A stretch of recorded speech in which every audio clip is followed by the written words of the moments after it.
Hola, tengo la suerte de estar hoy con Liliana Díaz Mindurri, una excelente escritora argentina, ganadora entre otros muchos premios del Planeta en el 98, me parece, ¿no, Liliana? Así es.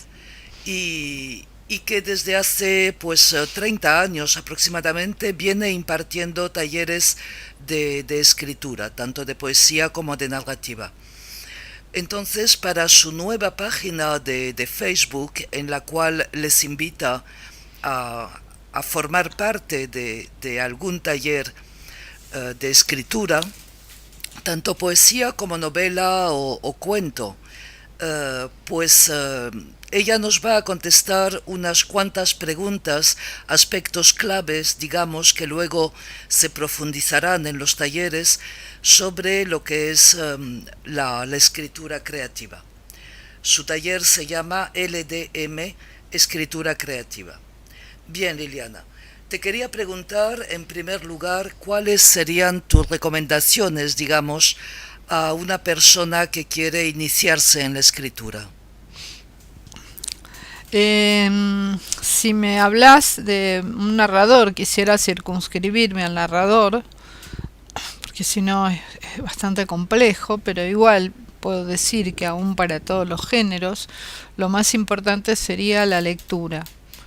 Y yo empezaría por los contemporáneos, y empezaría por leer en el idioma original, si es posible en el mismo país, y luego ir estudiando otros países del habla hispana, en nuestro caso, eh, y luego más tarde leer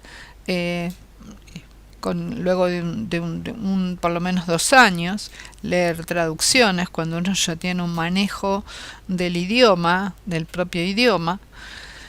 Y bueno, y por supuesto leer los clásicos y todo eso, pero ya con un manejo de lo contemporáneo, porque bueno, en principio nuestra escritura tiene que ser contemporánea, ¿no? Y si es posible adelantarse a una escritura nueva que podría escribirse dentro de 10 20 15 50 años. Pero no volvernos hacia atrás. Así que es importante la lectura en el idioma y contemporánea. Eh, por supuesto que no creo que haya escritor que no lea. Hay mucha gente que tiene la tentación de creer que basta escribir o leer así pocas cosas, y esto le va a traer innumerables problemas. Es la lectura lo que alimenta la escritura.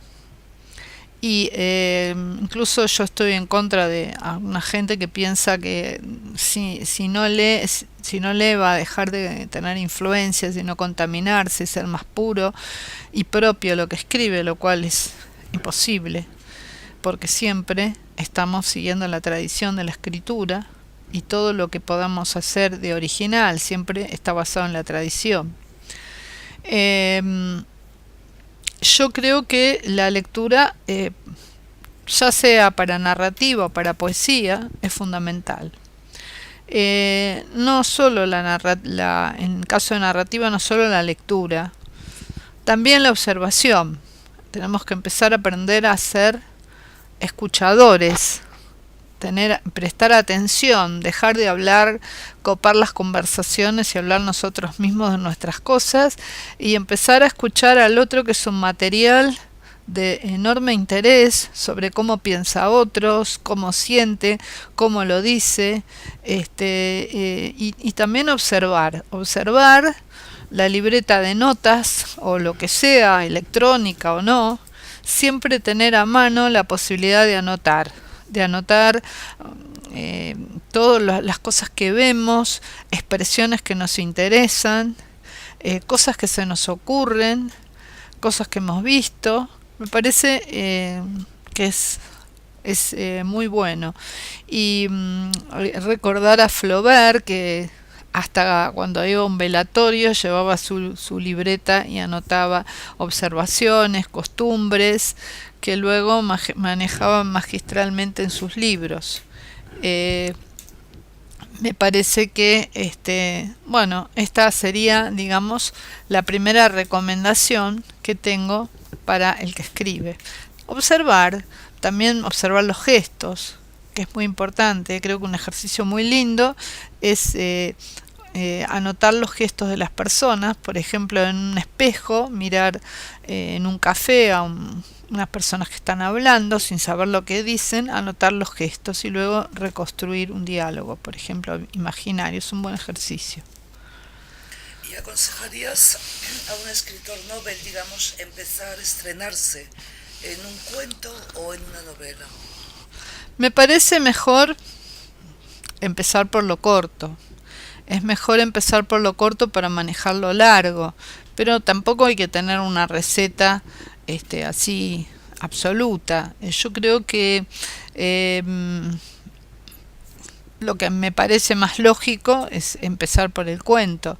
Incluso hay posibilidades de que un relato lo podamos novelizar, así que es un camino posible empezar desde lo corto, ¿no?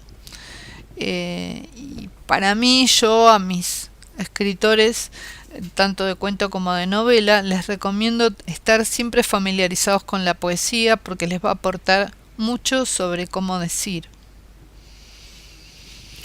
Y en cuanto al qué decir, yo te preguntaría por los elementos de una narración. ¿Qué es lo que debe tener una narración para ser novela o cuento? Bueno, lo primero que se le pide a una narración, cualquiera que fuese, es que haya un conflicto. Si yo simplemente hago una descripción de una habitación, no estoy haciendo una narración, estoy haciendo simplemente una descripción. O sea, tiene que suceder algo, tiene que haber una acción y tiene que haber un conflicto. Una acción, aunque sea una acción mental, pero tiene que haber una acción. O sea, el hecho de pensar en un conflicto y pensar qué haría ya puede ser una narración, aunque yo la acción no la haga, es decir, yo personaje, supongamos. No sé si se entiende, pero sin conflicto no hay narración. Siempre hay un personaje protagonista y antagonistas. Ahora, el antagonista no tiene por qué ser una persona.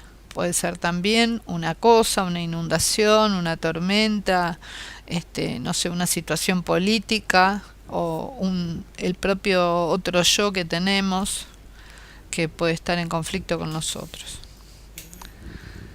¿Y cómo empezarías un cuento, por ejemplo?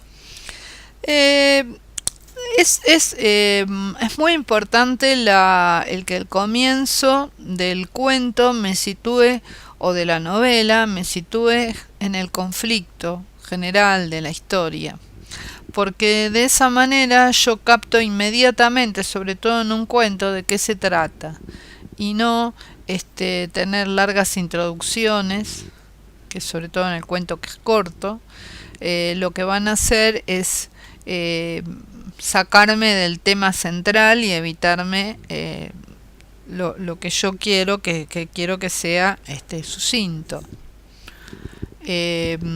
Bueno, entonces hay comienzos que son maravillosos. Me acuerdo de Horacio Quiroga, un escritor uruguayo que, bueno, que es narrativa muy leída en América, que escribió mucho sobre el cuento, que tiene un cuento que empezó diciendo: nuestra luna de miel fue un largo escalofrío.